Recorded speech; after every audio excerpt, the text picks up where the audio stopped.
আলাইকুম জনাব হারুন সাহেব, আপনি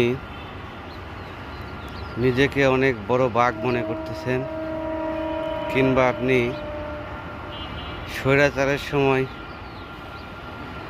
কথা বলে ভাইরাল হওয়া একজন। আপনি কি জানেন আপনি স্বৈরাচারের সময় যে কথাগুলো বলছেন, শেখ হাসিনা আপনাকে যতটুকু বলতে বলেছে আপনি ততটুকুই বলেছেন। আপনার বাবার সাধ্য আছে শেখ হাসিনার প্রেসক্রিপশনের বাইরে কথা বলা? আপনাকে দিয়ে ওইটুকুই বলাইছে। এটা বাঙালি ভালো করেই জানে। হ্যাঁ, নিজেকে বাঘ মনে করেন, কাগজের বাঘ। আপনি যে সমস্ত কথা বলতেছেন নিজ দলের ক্ষতি করতেছেন। এরকম কয়েকজন পাগল বের হয়েছে যারা একটা দলকে এক কথায় জনগণের সামনে তাদের যেই